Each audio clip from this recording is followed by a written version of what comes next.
These are some good looking chops. What's up everybody, it's Drew Wilkins with Swine and Bovine Barbecue, and in this video we're making some grilled tomahawk pork chops. Let's get going.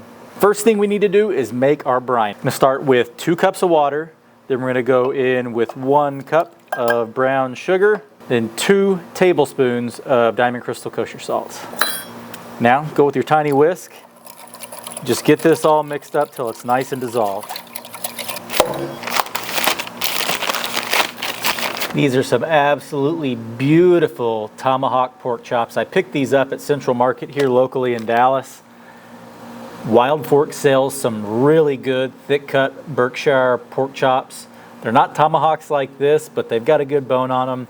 But I love these tomahawks because you get a ton of really good meat right through this bone side here. It's fantastic. So the way I like to serve these is just remove this main pork chop area right here and then leave the rest of this meat on this rib bone. It's unbelievably good. This brine adds a little bit of sweetness to it, and then we're just gonna go with a simple salt, pepper, garlic rub, so it'll have some savory as well. We'll get great caramelization on these. I can't say enough good things about these pork chops. Usually like to go with my vacuum sealer for a brine, but these chops are too big for it, so we're gonna have to go into the Ziploc baggie here. Just get them in. Try and keep them off each other, that way brine can just touch everywhere throughout these pork chops. Our sugar and salt's completely dissolved. We have our brine ready. Make sure and take the time to whisk this up really well, especially when it's super cold, like it was this time. We had ice in it to make sure it's cold enough to go over these pork chops.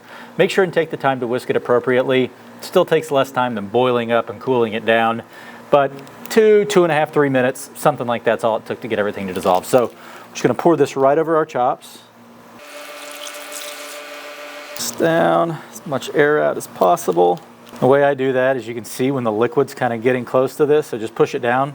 If there's liquid in the way, there's not going to be air. It displaces air, right? So we've got it to where it's just about to flow over.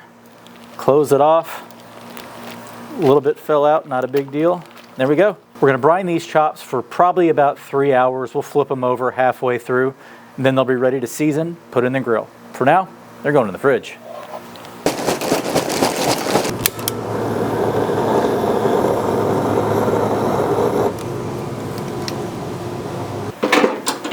Three hours later, and it's time to get our chops out of our brine. Pull them out, set them on some paper towels. Now just pat them dry, get all the excess brine off. Now it's time to season these beautiful chops up. We're gonna go on with a 2-to-1 pepper to salt this time. So more pepper than salt. Just gonna go on with a light coating. Then come over the top with a light coat of garlic powder, or granulated garlic. You don't use the powdered kind, granulated's better. Repeat on all sides.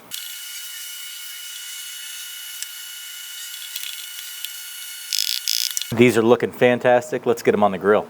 We got a ripping hot coal bed, so let's get these bad boys on. We're cooking on a mill scale Yakitori, so these levels in here in the back allow us to manually raise the grate higher or lower on the coals. So if we're not cooking fast enough and want a better sear, we'll move it lower. If we're cooking too fast, we can move it higher, but it gives you a lot of flexibility. This is a really fun little grill. So we're gonna let this go for the next few minutes until the color is looking right on the underside, which you can look at from right here. When it's looking good, we'll flip them. These chops are starting to look good, so it's time to flip them. Oh yeah, not upset about that.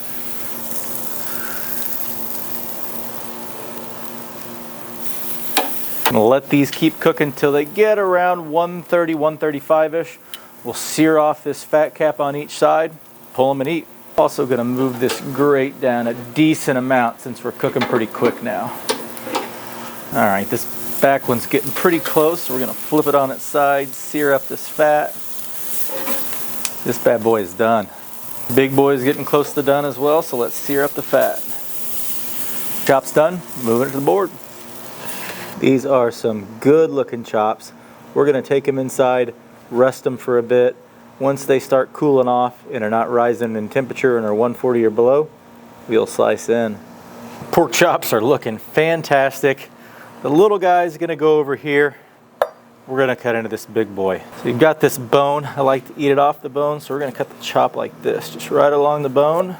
And cut this little nugget off right here, so there'll be lots of goodness on that fat. Just cut it into little bites, and just cut our chop. Looking juicy. The work is done, and this is a pretty easy one. Assemble a brine, put the pork chops in it for 3 hours, season them up a little bit, start a fire, grill them, eat them. We're at the eat them stage, so I'm gonna dig in. I'm gonna start off with one of these little, I don't know if you wanna call it like a burn-in style piece, but one of these that has some meat and a lot of fat mixed into it, right along the rib section or the bone section of this tomahawk. Starting with this, cheers. That is fantastic. It's juicy, it's tender, it's got a little sweetness from that brine. That's the main reason I do the brine. If I wasn't doing the brine, I'd salt brine them like I do a steak or another piece of meat. But I want a little sweetness to this. And as you can see, cooking over these coals, we get a lot of flare-ups. So a sugary rub and a very powdery rub that has a lot of things in it burns very, very easily. So I find the best way to get that sweetness is via this brine. And this is fantastic, really good. And it's not, don't worry about it being too salty with that brine, as long as you go to a 2-to-1 pepper to salt. It's definitely not too salty. It's, I don't want to say it's perfect, but it's really damn good. The center portion of the chop is phenomenal as well. I've done this brine several times. I thought about it after I made it today, but next time I'm probably going to put some crushed red pepper in it. Sweet heat plus that salt and pepper and garlic savoriness that you get with this sounds pretty fantastic. Another one of these little end nuggets here. Now, for my favorite part is just going primal and gnawing off this bone. Let's give it a go. The concentration of flavors that you get right on that bone just can't be beat. Can't recommend giving this a shot enough. Make it your own. Use different seasonings. Again, if you're cooking over charcoal, these have a lot of fat in them.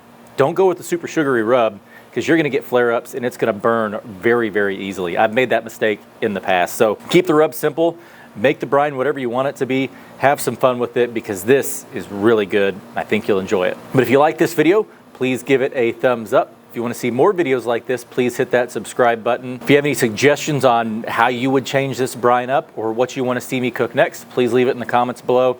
But as always, thanks for watching. We'll catch you in the next one. Bye.